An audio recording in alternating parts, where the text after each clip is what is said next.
Llevo 64 años de profesión trabajando, desde los 13 años hasta los 77 de ahora. Parece larga, una carrera larga, un recorrido enorme, pero no lo es tanto porque lo hemos hecho entre dos personas. Sí, entre dos, porque a mitad de este caminar decidí quitarme una piel y ponerme otra. Incluso cambié de nombre.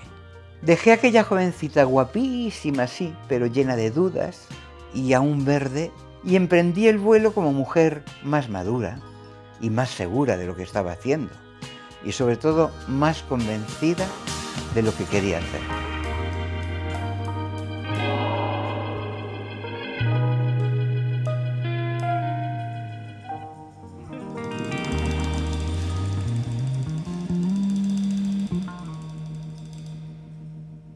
Mi infancia arranca en Barcelona, en casa de mis abuelos, porque mis padres se separaron cuando yo tenía 2 años apenas, y me depositaron bajo la tutela de mis abuelos paternos. Mi madre era bailarina. Yo la veía poco. Ella siempre estaba de gira y en una visita a Barcelona vino a comer con la familia y conmigo, evidentemente. Con el pretexto de que no habían licores para la sobremesa, mi madre vio la luz y dijo: ¿me dejáis que me acompañe la nena Paquita, como me llamaban entonces, a comprar anís y coñac y no sé qué? Ahora volvemos. Me raptó. Mi madre me raptó. Repentinamente desaparecimos las dos de España y estuvimos 12 años ausentes de mi país. Esa huida, ese rapto, lo recuerdo como si fuera justamente ayer mismo.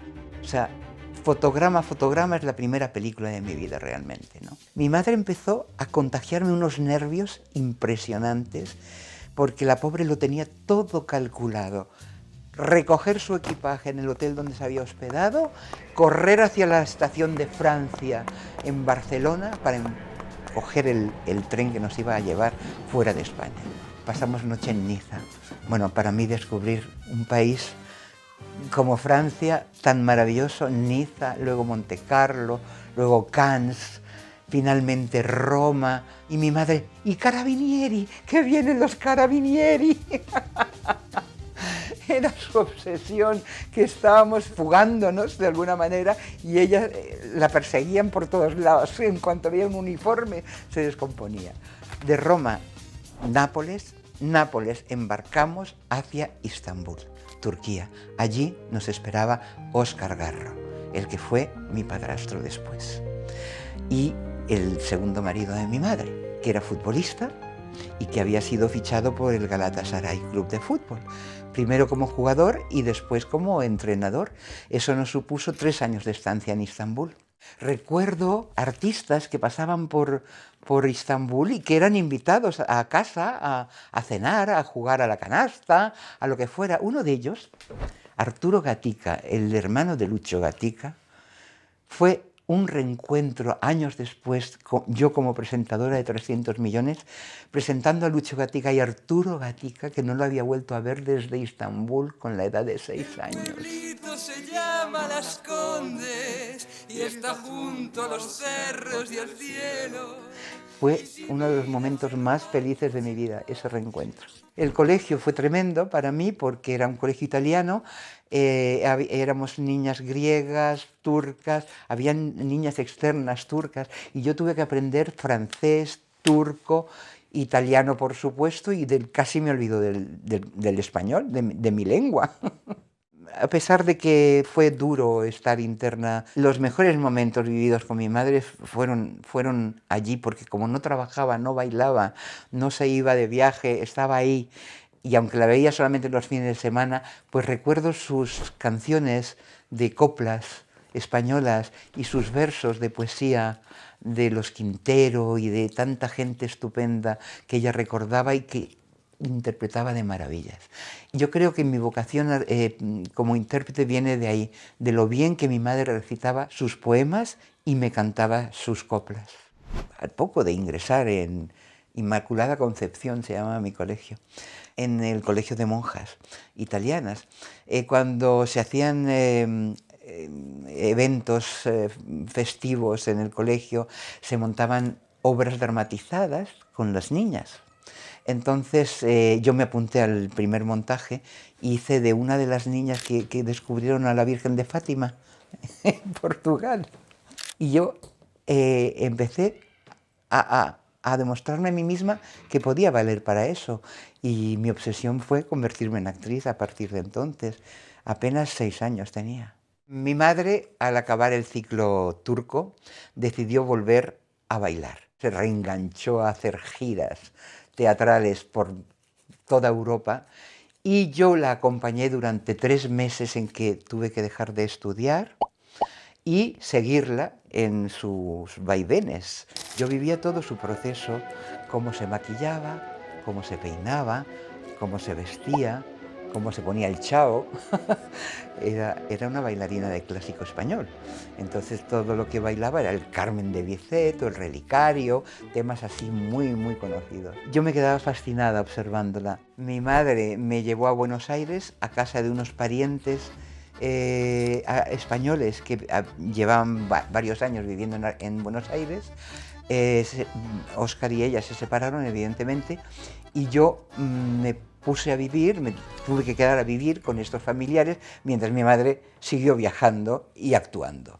A los 13 años y medio le dije a mi madre que yo ya estaba cansada de vivir donde no debía vivir. Entonces mi madre me puso en el disparadero: o te vuelvo a ingresar en un colegio para que sigas estudiando, o te pones a bailar conmigo. Hacemos algo, hacemos un trío, lo que haga falta, y empiezas a actuar conmigo. Y así fue. Mi madre monta este trío para que la parte fuerte la llevaran ella y un compañero de baile que era bailador de malambos. Ahí debuté yo como Mari Francis por primera vez en mi vida, que fue el nombre que me bautizó mi madre. Mari Francis por María Francisca, ¿de acuerdo? Y los pamperos, que así nos llamábamos entonces, saltamos de Argentina a Chile. En Chile hicimos televisión, teatro.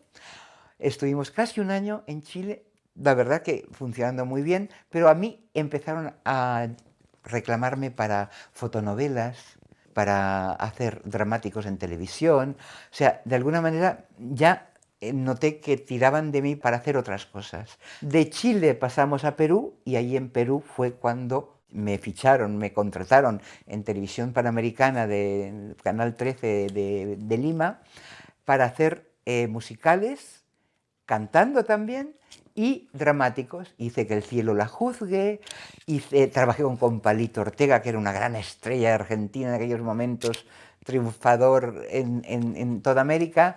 Salíamos en todas las portadas de las revistas y de los periódicos peruanos. Me contrataron para hacer publicidad también. Bueno, eso supuso ya la ruptura del trío. Empecé de tal manera a tener un trajín de trabajo sola que de alguna manera yo me fui despegando también de mi madre, porque la adolescencia es muy dura. Y en la adolescencia yo empecé a ser muy crítica con mi madre. Me llamaron para hacer una película que se llamó Ganarás el pan, la primera película de mi vida. Primer rodaje, Machu Picchu. Allí estuvimos una semana entera rodando, disfrutando de las estrellas nocturnas de aquel enclave mágico, donde yo en la cama de los sacrificios me tumbaba a mirar el cielo por las noches y durante el día rodábamos. El estreno fue espectacular. Vinieron unas vacaciones y con una íntima amiga mía peruana decidimos venirnos de vacaciones a Europa.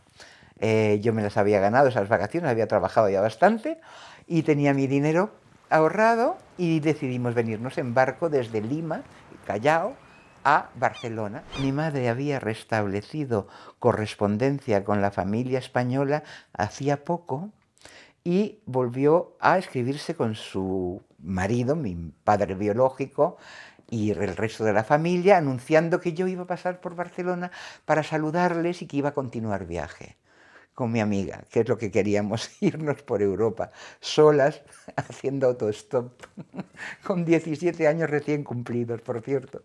Y la llegada a Barcelona fue espectacular, porque estaba toda mi familia esperándome en el puerto. Cuando unos tíos míos Me dijeron, déjanos el pasaporte, Paquita, para pasar por la policía y tal. Y yo les dejé el pasaporte, pues ya no lo volví a recuperar nunca más. Y eso supuso mi segundo rapto en la vida, porque me obligaron a quedarme en España. Y ya no me moví, porque era menor de edad además. Unos tíos míos que para mí han sido como mis auténticos padres de verdad, me acogieron con ellos y mis dos primos, que eran menores que yo. Con ellos viví un ambiente fenomenal, estupendo, lleno de cariño y de atenciones. Y a través de este tío mío conecté con Televisión Española desde Miramar, en Barcelona, donde me presentaron a Federico Gallo, que entonces era el director de televisión en Miramar, en Barcelona, y me ofrecieron un primer programa como presentadora. Tuve esa suerte de empezar a estar activa profesionalmente casi inmediatamente nada más llegar, en el año 66 del siglo pasado. Fue fulgurante el arranque profesional en España, porque desde este primer programa que se llamaba Musical 1405, y era el único programa pop de la única cadena que había entonces, la 1, no existía ni la 2 todavía, pero aquellos programas en directo, a mí que me ponían la piel de gallina, me impresionaron muchísimo. Hola, ¿qué tal? Aquí Musical. Si hay algo que pueda interesarles a lo largo y a lo ancho del programa, quedaremos muy contentos. El segundo programa, ahí voy a contar una anécdota muy graciosa, presentando otro programa posterior al Musical 1405 que se llamó Canciones de la Mar. Vino una coral vasca cuyo director se llamaba Inocencio Gaztelumendi. Me pasé toda una tarde repitiendo Gaztelumendi, Gaztelumendi, Gaztelumendi. No había oído en mi vida un nombre, un apellido semejante tan difícil de memorizar. El caso es que llegó la hora de la verdad, se encendió el pimentón rojo de la cámara en directo para toda España que nos veía, y se me ocurrió decir, y ahora les presento a la coral dirigida por don Indecencio Gaztelumendi. No quiero ni pensar al pobre hombre el recibimiento que le harían en su pueblo cuando volvió. Inmediatamente me llamaron para el cine. Pedro Masó, con Pedro Lazaga y Pedro J. Salvia, el guionista, estaban a un ritmo frenético de rodajes, casi película por mes, y ahí me ofrecieron inmediatamente un contrato en exclusiva de 3 años, que no sé si firmé o no firmé, ya no lo recuerdo bien, pero no paré de trabajar. Tuve una parte afortunada que fue dar con un director magnífico como era Pedro Lazaga. Gracias a él aprendí muchísimo a controlar la cámara, los planos, los temblores labiales por los nervios. Lo que pasa es que yo me volví crítica con ese cine, porque también nos usaban a las actrices guapas un poco como floreros, ¿no? O sea, siempre teníamos que estar al albir de una peluca de moda, unas pestañas postizas. Yo también acabo de conocerte y quiero arreglar nuestra situación. Cuanto antes mejor. Para despreocuparme, ¿comprendes? Una sofisticación de muñecas monas que no tenían mucho más en el cerebro que estar guapas. Cariño, que estoy aquí, cuchi cuchi. ¿Cómo está usted? Tu padre, ¿verdad? Ay, madre. Qué simpático. Voy a acompañar a los pasajeros a la aduana. Vuelvo enseguida. Cuidado con él, no me lo vayan a quitar, que está muy guapo. Me encasilló, de alguna manera me etiquetó como chica guapa, actriz para estar al servicio de unas comedias delirantes que reflejaban una España bastante mediocre de aquellos días. Don Mariano, ya está bien. Pero es que no se puede leer. Sí, pero no encima de mí. Señorita, esta carta es muy importante. Y mi vestido también. ¿Y por qué se lo pone? No querrá que venga a la oficina desnuda. Yo no he dicho eso, aunque no estaría mal. Vamos, nada más. Yo me repartía entre dos conciencias, una de gratitud por haber sido reclamada tan rápidamente por un cine comercial al máximo, evidentemente, pero muy bien recibido por el público, ojo. Pero yo me empecé a volver tan crítica con el mismo cine que ya no me sentía tan cómoda. Al cabo de 6 o 7 películas trabajadas con ellos, pues quería que me llamasen de otro cine, de otros directores. Tuve la gran suerte de conocer a un ser muy importante para mi carrera, que fue Juan de Orduña. Juan de Orduña, uno de los grandes de nuestro cine, mal tratado y mal reconocido por este país nuestro, sobre todo por la crítica cinematográfica, me llamó para las 2 primeras zarzuelas que realicé, que fueron Marusha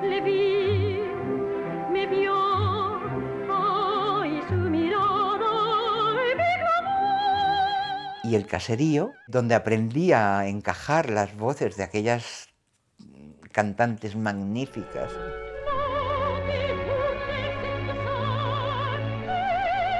Juan se convirtió en un gran amigo de mi vida, un gran apoyo para mi lanzamiento, porque también hice con él La tonta del bote, una de las películas más celebradas y emitidas en nuestra televisión, donde ahí me encontré por primera vez más suelta que nunca haciendo cine. Ahí me salió un casticismo madrileño que no preveía ni yo misma. A lo mejor me escapo. ¿Por dónde? Por la puerta. ¿Y el perro? ¿Qué perro? Servidorito, que soy un mastín con hidrofobia. Se le da morcilla. Eso si no te he destrozado antes la yugular de un mordisco. Vamos, a lo mejor me asusto y no me caso. Y a partir de ahí también hice una película con Manolo Escobar.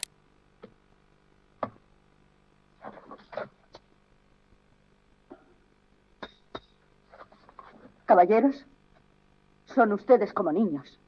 En cuanto se les deja solos, rompen algo. Me has hecho perder el juicio, que la dirigió Juan de Orduña también, y ya poco después falleció y ya le perdí para siempre. Pero guardo un recuerdo entrañable de Juan. Juan amaba a los actores, nos trataba con una delicadeza en los planos que hacía de cada uno de nosotros, era un amante de los actores y a mí me retrató como nadie y de verdad le estoy agradecida de por vida. Conocer a Cantinflas fue otra emoción grande de mi vida. Fue un rodaje un poco accidentado porque Mario quiso acantinflar un poco el Sancho Panza y eso no cayó nada bien en según qué elementos del equipo de rodaje. Fuimos al estreno de la película en México. Nadie más generoso en esta vida he conocido que Mario Moreno Cantinflas, invitándonos a todo, un ser humano especial. ¿En qué compañía vas? En la mía. ¿Y tú qué eres? Escudero andante. Él es mi señor. Ya vinieron películas diferentes, La violación, El fin de la inocencia. Son películas de las que guardo buen recuerdo. Barcelona Sur. ¿Te marcha bien el trabajo? Esto es una mierda. Pero me saco mi pasta y no tengo que dar explicaciones a nadie. Y luego vino una pausa personal, porque me enamoré, me casé y tuve un hijo. Entonces me permití unas vacaciones temporales yéndome a vivir a Barcelona durante aproximadamente 2 años, hasta que el niño empezó a despuntar ya como pequeño niño hombrecito y volví a Madrid a volver a trabajar. Mi hijo creció conmigo maravillosamente bien, fuimos grandes compañeros de vida, viajando juntos, viendo el mismo cine que nos gustaba, leyendo libros que nos gustaban a los dos, hasta que a los 25 años me lo raptaron. Se lo llevó mi nuera para siempre. Y eso sí, me han dado 2 nietos maravillosos, de los que estoy orgullosa y con los que me llevo muy bien.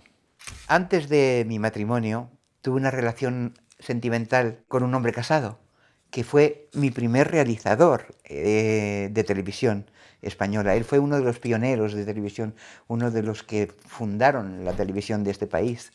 Me llevaba bastantes años y nos enamoramos en contra de todo. El caso es que hubo un momento en que, en pleno éxito personal en la televisión española, presentando programas, recibo una citación en el despacho del hermano de Adolfo Suárez, Ricardo Suárez, que era el director de programación de entonces, y me plantea la disyuntiva de seguir en televisión o dejar al señor Martí Maqueda.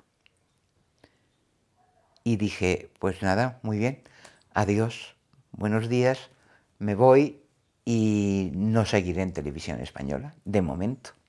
Estuve un tiempo fuera de televisión, pero sin parar de hacer cine. Volvieron a llamarme para televisión española, después de haber terminado ya mi relación con don Enrique, etcétera, y me ofrecieron presentar un programa que se llamó 625 líneas, junto a José Antonio Plaza, que era uno de los grandes presentadores de la casa. El teniente Colombo, al fin con gabardina nueva. Una vez más tendrá que demostrar que el criminal nunca gana. Yo sufrí una madurez, es verdad, de querer cambiar radicalmente de aquella jovencita muy guapa, que estaba harta de oírmelo decir, qué guapa eres, y yo quería que se me dijera, qué buena actriz eres, ¿no? De una vez por todas.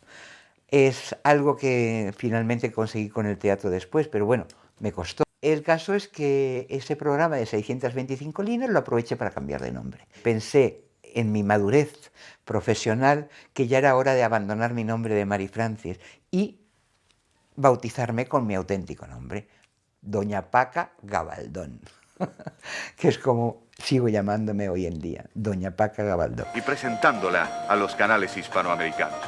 Se llama Paca Gabaldón. 300 millones, otro gran programa que abarcó 300 millones de audiencia, porque iba destinada a toda Hispanoamérica. Debuté en teatro con una primera función que se llamó Una noche en su casa, señora, junto a Emilio Laguna, Germán Cobos, Mari Carmen Prendes. Yo me sentí muy inexperta todavía pisando en un escenario. Las manos, no sabía dónde meterlas, necesitaba bolsillos, cigarrillos, algo, porque mis manos son grandes, siempre han sido grandes, y hay que saber mover las manos en un escenario, hay que saber mover los brazos, hay que saber andar, y todo eso tuve una inmensa ayuda por parte de mis compañeros de reparto, pero especialmente por mi querido Emilio Laguna. Emilio Laguna, que era un entusiasta de su profesión, de nuestra profesión, se volcó en ser mi maestro de alguna manera, ¿no? Hice mis primeras giras teatrales por toda España, eran giras largas, no como ahora que vas y vienes y suelen ser cortas, eran giras de maletón. Esa experiencia larga y rica en emociones es quizá la experiencia más bonita que he tenido en mi vida profesional de teatro. Como Paca Gabaldón ya fui llamada para una obra clásica, Las Troyanas, Hécuba se llamaba, que estrenamos en Mérida, nada menos que en el Teatro Romano de Mérida. Aquello fue, bueno, una experiencia sublime, ¿no? Porque trabajar en ese sitio tan sagrado de las artes te contagia de toda su magia, de todo ese público tan experto en ver teatro clásico que te exige, no como ahora que se trabaja con micros, ¿no? Había a viva voz, había que proyectar y había que ser oído desde la última grada hasta la primera, ¿no? Y fue una prueba de fuego para mí. Estoy enferma. Ya no puedo guardar más silencio.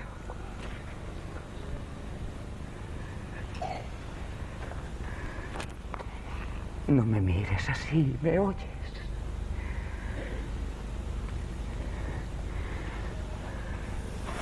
Luego vinieron La comedia de los errores, la primera obra que escribió Shakespeare, que también la interpretamos en Mérida, con Manolo Galiana y un gran reparto, magnífico reparto.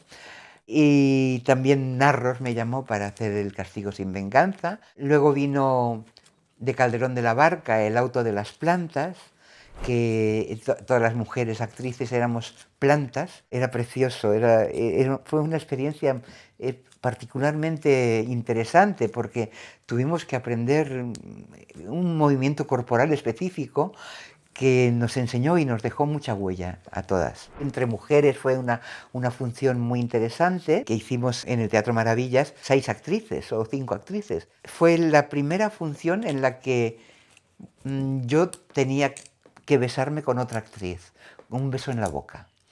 No se había hecho, yo creo que nunca antes, y recuerdo que vino un día a vernos Alberto Closas y en el momento del beso se levantó a aplaudirnos y arrancó el aplauso de todo el teatro a su vez, ¿no?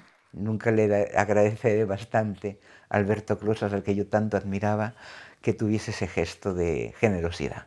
El Súper supuso un fenómeno de audiencias y de éxito popular. Me aportó mucha experiencia ante las cámaras en televisión. Era un rodaje diario, había que aprenderse los guiones a una velocidad espectacular y luego, bueno, el saber funcionar con las cámaras me enseñó muchísimo. Fue un aprendizaje muy intenso y muy aleccionador. ¿Ves? ¿Lo ves? Antes, Beba, jamás habría hecho algo así. ¿Antes de qué? Antes de tirar su vida por la borda. Y luego vino Paco y Beba, que también era un musical, era una serie musical donde cantábamos y bailábamos con actores fabulosos con los que lo pasamos genial con esa serie. Ay, mira, prima, yo quiero saber, dímelo, ¿de qué vas? No se pudo continuar porque se quemó el plató en verano de vacaciones y no se pudo reconstruir a tiempo para continuarla. Hice una función maravillosa de teatro con Emilio Gutiérrez Cava que se llamaba El último Dios y que iba sobre el emperador Adriano, su joven amor masculino, un joven griego, y su mujer, que era mi personaje, o sea, era el trío amoroso.